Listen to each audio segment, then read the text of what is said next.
Knowledge villa परिवार में आपका स्वागत है। जैसा कि हमने आपको पिछले वीडियो में बताया था कि प्रबंधन की सीरीज आपको 10 से 15 वीडियो में पूरा प्रबंधन आप तक पहुंचाने का प्रयास किया जाएगा। आप देख पा रहे हैं कि उस दिन हमने प्रबंधन का आपको अर्थ, प्रबंधन का परिभाषा, साथ ही साथ उसकी विशेषताएं, महत्व और कार्यों पे थोड़ी सी चर्चा की थी। इसी में हमने देखा था आपको कि प्रबंधन की विचारधारा का विकास, जिसमें सबसे ज्यादा प्रश्न हमें देखने को मिलते हैं। प्रबंधन की विचारधारा का विकास, जिसको हम लोगों ने दो स्वरूपों में पढ़ने का प्रयास किया, एक विषय के रूप में और दूसरा कालखंड के रूप में। इसी को अपन प्रक्रिया के रूप में भी जानते हैं कि प्रोसेस के रूप में किस तरीके से हमारे मैनेजमेंट का डेवलपमेंट हुआ, किस तरीके से प्रबंधन का विकास हुआ। तो आज हम प्रारंभ करते हैं विषय के रूप में प्रबंधन की विचारधारा का विकास। तो एग्जाम इसमें पूछता है कि प्रबंधन का विषय के रूप में उद्भव कैसे हुआ, ओरिजिन कैसे हुआ, इसकी उत्पत्ति कैसे हुई। तो आप जानते हैं कि प्रबंधन का जो सीधा संबंध है वो सामाजिक विज्ञान से है, क्योंकि ये मानव की आवश्यकताओं को पूर्ति करने के लिए बनाया गया एक विषय है। और ऐसा विषय जिसका संबंध मानव से होता है वो एक सामाजिक विषय के रूप में उसको परिणित किया गया है। और आप जानते हैं कि जितने भी सामाजिक विषय होते हैं, हमारे पास दो तरीके के विज्ञान होते हैं। एक होता है विशिष्ट विज्ञान, जैसे कि आप जानते हैं फिजिक्स हो गया, केमिस्ट्री हो गया, बायोलॉजी हो गया, ये विशिष्ट विज्ञान कहलाते हैं। और एक होते हैं सामान्य विज्ञान या सामाजिक विज्ञान, जिनका संबंध सीधा सीधा समाज से होता है, जैसे सोशल साइंस हो गया, जैसे हमारा इतिहास हो गया, राजनीति शास्त्र हो गया। ये सब समाज के लिए आए हुए विषय हैं।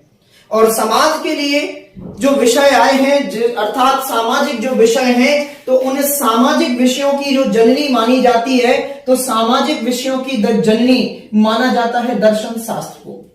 फिलॉसफी को, दर्शन शास्त्र को समस्त सामाजिक विज्ञानों की जननी के रूप में जाना जाता है। अरस्तु के प्रयासों से इस दर्शन शास्त्र से एक विषय निकाला गया, जिस विषय का नाम था पॉलिटिकल साइंस या राजनीति शास्त्र। और राजनीतिक शास्त्र की 5 अवधारणाएं हैं। राजनीति शास्त्र की 5 अवधारणाओं में से एक अवधारणा जिसको हम जानते हैं पब्लिक एडमिनिस्ट्रेशन के नाम से, लोक प्रशासन के नाम से। और लोक प्रशासन की नवीन अवधारणा को ही हम किस नाम से जानते हैं? लोक प्रबंधन के नाम से जानते हैं। तो हम आज देखेंगे कि विषय के रूप में विकास इसका कैसे हुआ। समस्त सामाजिक विज्ञानों की जननी दर्शन शास्त्र से, अरस्तु के प्रयासों से राजनीति शास्त्र के रूप में एक विषय को अलग किया गया। इसलिए राजनीतिक शास्त्र के जनक किसको माना जाता है? अरस्तु को माना जाता है, आप जानते हैं। और राजनीतिक शास्त्र से एक शाखा, राजनीतिक विज्ञान की 5 शाखाएं हैं, उनमें से एक शाखा है लोक प्रशासन। इस लोक प्रशासन की नवीन अवधारणा प्रबंधन के रूप में आई, क्योंकि प्रशासन से जब निजी प्रशासन में गया तो फिर ये प्रशासन न रहकर प्रबंधन बना। ये लोक प्रशासन विषय का उद्भव जो माना जाता है वो हमने पिछली बार भी आपको बताया था कि अमेरिका से माना जाता है। अर्थात प्रबंधन विषय का भी उद्भव कहां से माना जाता है? अमेरिका से माना जाता है। तो सबसे पहले अपन चर्चा कर लेते हैं। हम यहीं से आपको उठाएंगे, ज्यादा डिटेल में उधर से नहीं उठा रहे हैं, क्योंकि अपने पास समय अभाव है। तो हम आपको बता रहे हैं कि राजनीति शास्त्र से लोक प्रशासन कैसे बना और फिर लोक प्रशासन से लोक प्रबंधन बनने तक की कहानी। यहां कहानी प्रारंभ होती है जब अमेरिका में एक व्यक्ति का नाम सुना होगा आपने, वुडरो विल्सन। अमेरिका में प्रिंसटन विश्वविद्यालय के क्या हुआ करते थे? राजनीति शास्त्र के प्रोफेसर हुआ करते थे वुडरो विल्सन। पहले तो आप ये समझ लो कि विषय के रूप में हमारे पास कितने चरण हैं? तो 5 चरण हैं। विषय के रूप में प्रबंधन के 5 चरण हैं। विषय के रूप में विचारधारा के 5 चरण। प्रथम चरण जो होता है वो इसका प्रारंभ होता है 1887 से लेकर 1926 तक। इस चरण को नाम दिया जाता है पॉलिटी एंड एडमिनिस्ट्रेशन डाइकोटोमी, मतलब राजनीति और प्रशासन द्विविभाजन। इसको नाम यह भी मिल जाता है कि राजनीति और प्रशासन राजनीति और प्रशासन या राजनीति और प्रबंधन भी इसका क्या मिल जाता है, नाम मिल जाता है, तो परेशान नहीं होइएगा। यहां पर राजनीति शास्त्र से एक विषय अलग करने का प्रयास किया गया जिसका नाम था प्रशासन या लोक प्रशासन। तो हुआ क्या कि वुडरो विल्सन ने एक आर्टिकल लिख दिया और उस आर्टिकल में बता दिया, दरअसल वुडरो विल्सन चाहते थे कि अमेरिका में जो प्रशासन चल रहा है उसमें पॉलिटिकल इन्वॉल्वमेंट थोड़ा सा ज्यादा हो रहा था, राजनीतिक हस्तक्षेप ज्यादा हो रहा था। उस हस्तक्षेप से अमेरिकी प्रशासन ठीक तरीके से काम नहीं कर रहा था। तो हुआ क्या कि इस प्रथम चरण में उन्होंने आर्टिकल के माध्यम से सिर्फ ये बताना चाहा कि भैया राजनीतिक व्यक्ति ज्यादा इन्वॉल्वमेंट ना करें प्रशासन में, ठीक तरीके से प्रशासन नहीं चल पाएगा। और जहां वो आर्टिकल लिखा वहीं से इसका क्या माना जाता है, प्रारंभ माना जाता है। ये आर्टिकल आया था 1887 में, इसलिए वुडरो विल्सन को लोक प्रशासन का जनक माना जाता है। वुडरो विल्सन को क्या माना जाता है, लोक प्रशासन का जनक माना जाता है। कुछ समय बाद वुडरो विल्सन थोड़े से शांत हुए और इसी पहले चरण में एक व्यक्ति आए जिनका नाम था फ्रैंक जे गुडनाउ। फ्रैंक जे गुडनाउ ने अलग विषय के रूप में लोक प्रशासन को एक अलग विषय के रूप में पढ़ने करने के लिए एक किताब लिख दी और उस पुस्तक का ही नाम रख दिया उन्होंने पॉलिटी एंड मैनेजमेंट। उस पुस्तक का नाम क्या रख दिया उन्होंने, पॉलिटी एंड मैनेजमेंट, मतलब राजनीति और प्रबंधन। इस पुस्तक के माध्यम से ये उन्होंने बताने का प्रयास किया कि भैया अमेरिका में प्रशासन इंटरफेयर ज्यादा कर रहा है, राजनीति राजनीतिज्ञों का काम है, प्रशासन प्रशासकों का काम है। राजनीतिज्ञों की एकमात्र योग्यता चुनाव होती है, लेकिन प्रशासकों को बहुत सारी योग्यताओं को पार करके आना होता है, इसलिए इंटरफेयर ज्यादा ना हो, नहीं तो देश का विकास क्या हो जाता है, अवरुद्ध हो जाता है। यहां पे फ्रैंक जे गुडनाउ से एक प्रश्न किया गया कि भैया आप कह रहे हो कि एक अलग विषय बनाना चाहिए, ध्यान रखना थोड़ा सा, फ्रैंक जे गुडनाउ को अमेरिकी लोक प्रशासन का जनक माना जाता है।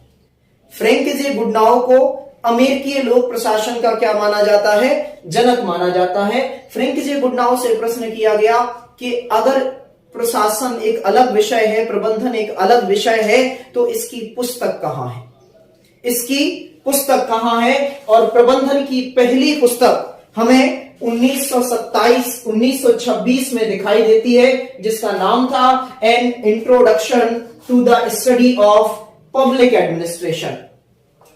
इस नाम से एक पुस्तक आई और इस पुस्तक को प्रबंधन की पहली पुस्तक होने का दर्जा प्राप्त है। पुस्तक का नाम क्या था, an introduction to the study of public administration. An introduction to the study of public administration, ये प्रबंधन की पहली पुस्तक मानी जाती है और ये पुस्तक लिखी एल.डी. व्हाइट ने। किसकी पुस्तक है, एल.डी. व्हाइट की, एल.डी. व्हाइट की। अब एल.डी. व्हाइट से एक प्रश्न किया गया, एल.डी. व्हाइट से एक प्रश्न किया गया कि भैया आप विषय तो बनाना चाहते हो, जब भी किसी को विषय बनाना होता है तो विषय बनाने के लिए दो चीजों की आवश्यकता होती है। एक आवश्यकता होती है कि उस विषय के सिद्धांत कहां है, तो अभी हमारे पास प्रबंधन के सिद्धांत नहीं है। तो एल.डी. व्हाइट ने कहा कि भैया, एल.डी. व्हाइट इधर मौन हो जाते हैं और एक दूसरा प्रबंधन की विचारधारा का विषय के रूप में एरा प्रारंभ होता है जिसका नाम ही है सिद्धांतों का युग, जिसका नाम क्या है, एरा ऑफ प्रिंसिपल्स या सिद्धांतों का युग। यहां से देखो, सबसे पहले ये बात उठा दी वुडरो विल्सन ने कि राजनीति प्रशासन में इंटरफेयर हो रहा है। इस बात को आगे बढ़ाया किसने, फ्रैंक जे गुडनाउ ने। फ्रैंक जे गुडनाउ से प्रश्न कर दिया गया कि आप चाह तो रहे हो कि एक अलग विषय बने, लेकिन इसकी पुस्तक कहां है। तो इसका जवाब दिया एल.डी. व्हाइट ने और अपनी पुस्तक लिख दी। पुस्तक का नाम an introduction to the study of public administration, जिसे प्रबंधन की या प्रशासन की पहली पुस्तक का दर्जा प्राप्त है। फिर उनसे प्रश्न किया गया कि हम उन्हीं को, उसी पुस्तक को मानते। देखो, आपको कोई विषय बनाना हो, नया विषय, इतने सारे विषय बनते जा रहे हैं, तो विषय में दो चीजों की आवश्यकता होती है। एक तो विषय के अध्ययन का साइंटिफिक मेथड होना चाहिए, मतलब उसको पढ़ने की वैज्ञानिक पद्धति होनी चाहिए और दूसरा उस विषय के सिद्धांत होने चाहिए। अब दूसरा फेज प्रारंभ होता है 1927 से लेकर 1937 तक, 1927 से 1937 तक सेकंड फेज, और इसका नाम सिद्धांतों का युग। ये सिद्धांतों का युग क्यों? क्योंकि इसमें पहले से सिद्धांत बनाए गए, प्रबंधन के सिद्धांत जो बनाए गए, महत्वपूर्ण सिद्धांत, वो इसी युग में बनाए गए। और सिद्धांतों की पहली पुस्तक लेके आए ब्लोबी। सिद्धांतों की पहली पुस्तक कौन लेके आए? ब्लोबी। पुस्तक का नाम क्या था? प्रिंसिपल्स ऑफ पब्लिक एडमिनिस्ट्रेशन, या लोक प्रशासन के सिद्धांत। पहली पुस्तक मानी जाती है प्रबंधन के सिद्धांतों की पहली पुस्तक। अगर प्रबंधन की पुस्तक तो an introduction to the study of public administration, और प्रबंधन के सिद्धांतों की पहली पुस्तक तो ब्लोबी की है, जिसका नाम ही था लोक प्रशासन के सिद्धांत।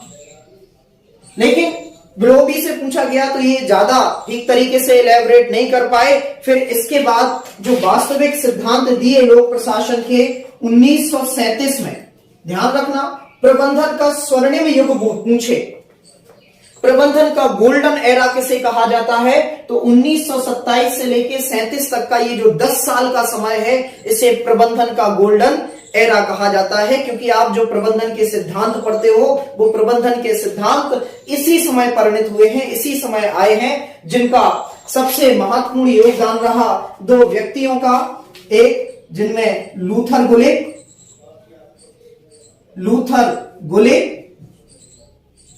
और लैंडाल एफ उर्बिक,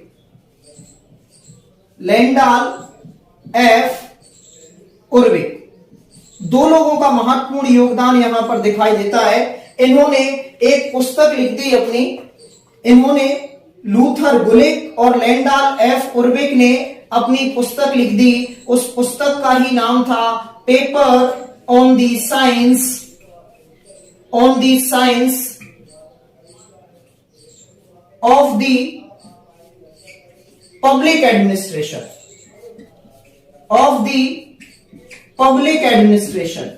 और इस पब्लिक एडमिनिस्ट्रेशन, इस पुस्तक में इन्होंने जो सिद्धांत दिए प्रबंधन के, उस सिद्धांत को प्रबंधन की बैकबोन, प्रबंधन का मेरुदंड, प्रबंधन का मस्तिष्क, प्रबंधन का शरीर, जो भी पूछ ले, वो लूथर गुलिक और लैंडाल एफ उर्बिक के सिद्धांत, जिन सिद्धांतों को हम नाम देते हैं पोस्ट कॉर्ब। ये सिद्धांतों का प्रतिपादन किसके द्वारा किया गया? पोस्ट कॉर्ब का सिद्धांत जो है वो लूथर गुलिक और लैंडाल एफ उर्बिक के द्वारा किया गया। लेकिन थोड़ा सा इसमें ध्यान देने वाली बात यह है कि उर्बिक और गुलिक ने ये सिद्धांत तो दिया, इसका पोस्ट कॉर्ब नाम देने वाले व्यक्ति का नाम था हेनरी फियोर, जिन्हें प्रबंधन का जनक माना जाता है। उन्होंने ये पोस्ट कॉर्ब नाम दिया था। तो एग्जाम पूछता है कि पोस्ट कॉर्ब के अंतर्गत कितने सिद्धांत हैं, तो आंसर लगाइएगा कि पोस्ट कॉर्ब के अंतर्गत 7 सिद्धांत हैं। हम यहां लिखने का प्रयास कर रहे हैं पोस्ट कॉर्ब के सिद्धांतों को। पोस्ट कॉर्ब में सबसे पहला जो सिद्धांत है वो सिद्धांत है प्लानिंग का सिद्धांत। पोस्ट कॉर्ब में सबसे पहला सिद्धांत, जिसे नियोजन के रूप में जाना जाता है, योजना के रूप में जाना जाता है, योजनाबंदी के रूप में जाना जाता है, प्लानिंग के बाद ऑर्गेनाइजेशन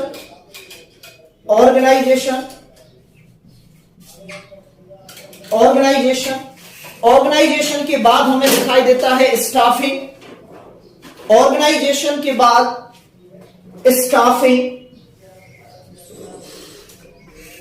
स्टाफिंग मतलब कर्मचारी। यहां पे नियोजन, संगठन, कर्मचारी, ये है डायरेक्टिंग मतलब दिशा निर्देशन,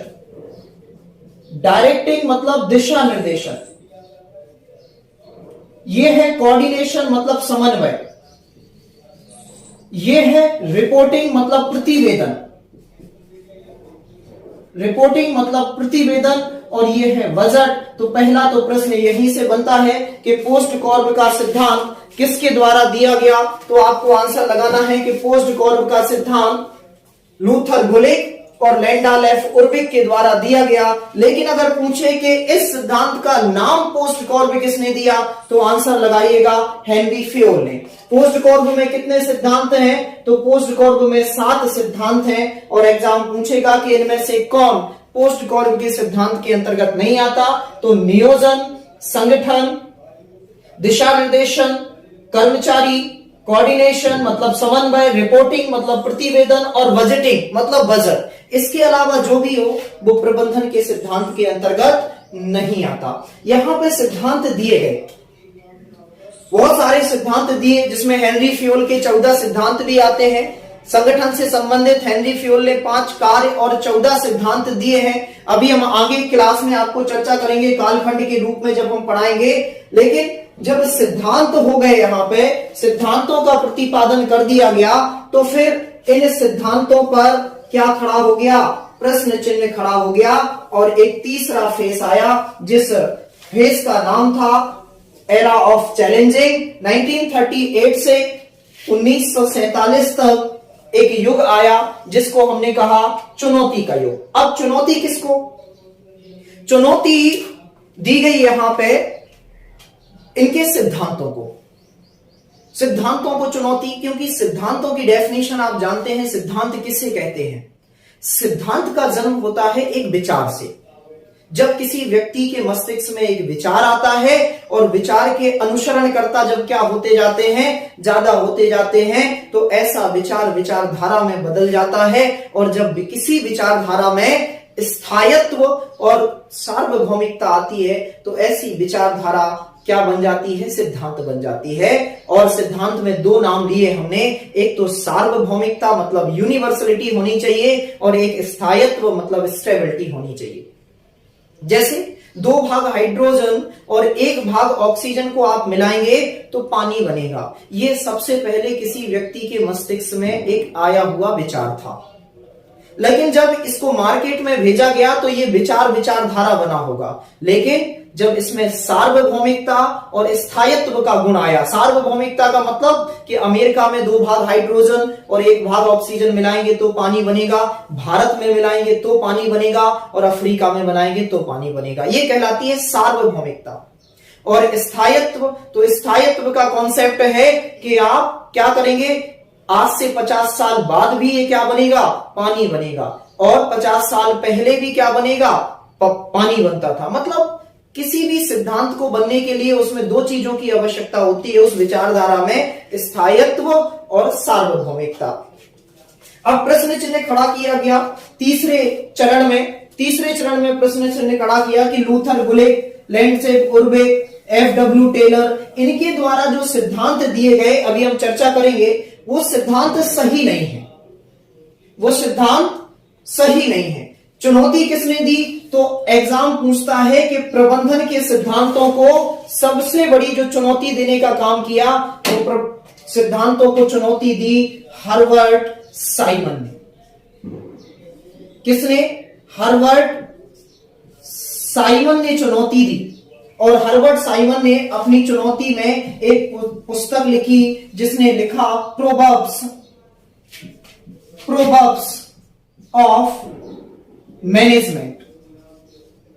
प्रोवर्ब्स ऑफ मैनेजमेंट मतलब, प्रोवर्ब्स का मतलब होता है मुहावरे, या मैनेजमेंट का मतलब होता है प्रबंधन, मतलब प्रबंधन के मुहावरे।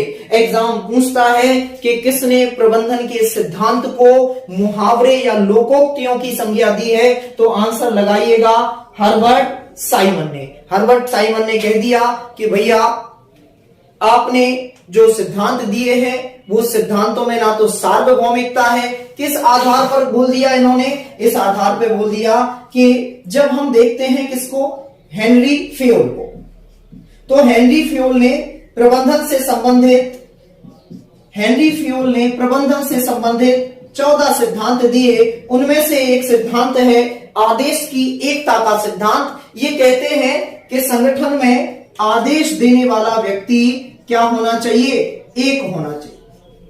और दूसरी तरफ एफ.डब्ल्यू.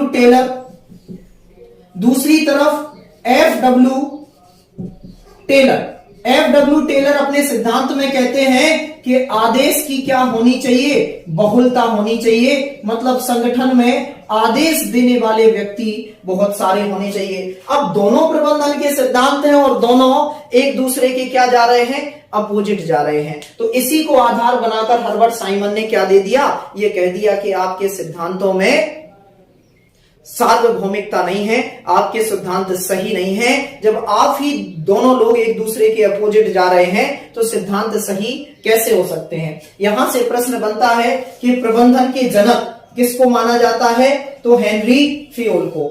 आधुनिक प्रबंधन या वैज्ञानिक प्रबंधन का जनक पूछे तो वैज्ञानिक प्रबंधन का जनक लगाइएगा FW टेलर को।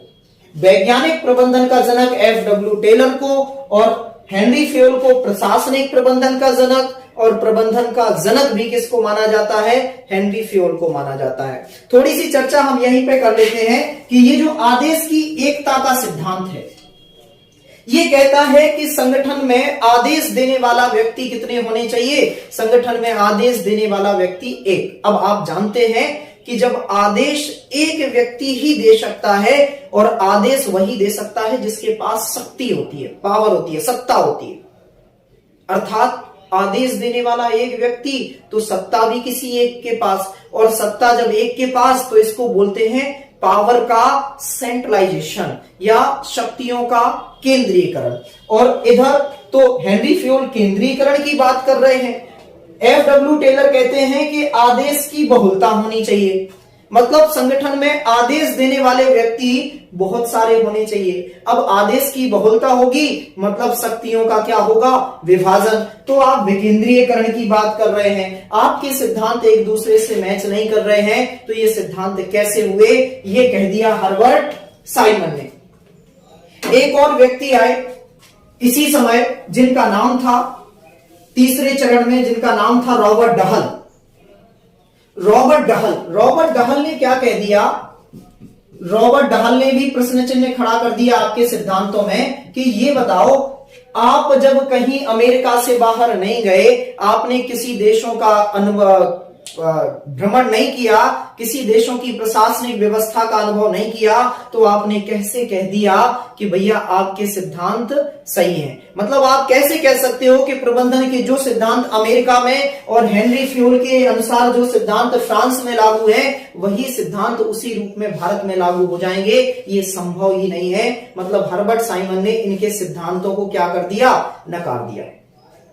और जब सिद्धांत नकार दिए मतलब ये विषय भी क्या नहीं हो सका, बन नहीं सका। अब आगे आता है, मतलब यहां पर चौथा युग आता है, चौथा चरण, जिसको नाम दिया जाता है पहचान का संकट। चौथा जो चरण था जिसको हम बोलते हैं क्राइसिस ऑफ आइडेंटिटी या पहचान का संकट। दरअसल प्रबंधन विषय को जो पहचान मिलने वाली थी एक अलग विषय के रूप में, उस पर संकट खड़ा हो गया था इन चुनौती के युगों में। और प्रश्न क्या उठ गया था कि आपके सिद्धांतों में सार्वभौमिकता नहीं है, मतलब वो सिद्धांत सभी जगह लागू नहीं हो सकते, और जब सभी जगह लागू नहीं होंगे तो आप कैसे कह सकते हो कि आपके सिद्धांत क्या है, सही है। इस प्रश्न का आंसर दिया चौथे चरण में एक व्यक्ति थे जिनका नाम था FW रिग्स। क्या नाम था, FW रिग्स। FW रिग्स ने बहुत सारे देशों की प्रशासनिक व्यवस्था का अध्ययन किया, और अध्ययन करने के बाद पाया कि विश्व में 3 तरीके के देश होते हैं, विश्व में 3 तरीके के देश होते हैं। एक उन्होंने नाम दिया फ्यूज्ड कंट्री, एक उन्होंने नाम दिया प्रिज्मेटिक कंट्री, और एक उन्होंने नाम दिया डिफ्रैक्टेड कंट्री। तो FW रिग्स ने, भाई प्रश्न चिन्ह यही तो उठाया था रॉबर्ट डहल ने प्रश्न यही तो उठाया था कि आप जब कहीं गए नहीं, आपने कहीं की प्रशासनिक व्यवस्था को देखा नहीं, कहीं के पर्यावरण को देखा नहीं, तो आप कैसे कह सकते हो कि आपके सिद्धांत सभी जगह लागू हो जाएंगे। अगर उनमें सभी जगह हो जाएंगे, अगर सभी जगह नहीं हो रहे तो उनमें सार्वभौमिकता कहां, और सार्वभौमिकता नहीं तो वो सिद्धांत कहां, और सिद्धांत नहीं तो प्रबंधन विषय कहां। वही प्रश्न चिन्ह खड़ा हो गया, और वहीं पर FW रिग्स ने इसका आंसर दिया चौथे चरण में। और आंसर क्या दिया कि बहुत सारे देशों की प्रशासनिक व्यवस्था का अध्ययन करने के बाद, लगभग 170 देशों की प्रशासनिक व्यवस्था का अध्ययन किया, उसके बाद एफडब्ल्यू रिग्स इस निर्णय पर पहुंचे कि विश्व में 3 तरीके के देश होते हैं, एक फ्यूज्ड कंट्री, एक डिफ्रैक्टेड कंट्री और एक प्रिज्मेटिक कंट्री।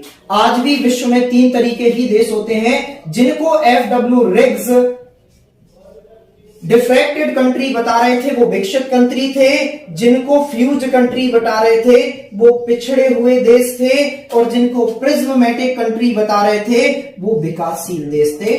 आज इनको आप प्रबंधन में पूछा जाएगा कि प्रबंधन का प्रिज्मेटिक साला मॉडल किसके द्वारा दिया गया, आंसर लगाइएगा एफडब्ल्यू रिग्स के द्वारा प्रबंधन का साला मॉडल क्या किया गया, प्रस्तुत किया गया। थोड़ी सी हम चर्चा कर लेते हैं यहीं पर कि फ्यूज्ड कंट्री अर्थात पिछले कंट्री, तो ये कहते हैं कि इन पिछड़े कंट्रियों में ज्यादा प्रबंधन की आवश्यकता नहीं है।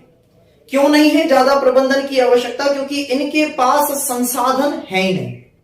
अब हमने आपको बताया था कि प्रबंधन का महत्व कहां हो जाता है, प्रबंधन का इंपॉर्टेंस कहां हो जाता है, जहां पर थोड़े बहुत संसाधन होने चाहिए। जैसे एक एग्जाम्पल हमने दिया था कि आपके पास एक फुल टंकी पानी भरी हुई है और आपकी आवश्यकता मात्र नहाना है, तो आप आराम से उसको क्या कर सकते हैं, नहा सकते हैं, क्योंकि पर्याप्त साधन है। काय का प्रबंधन?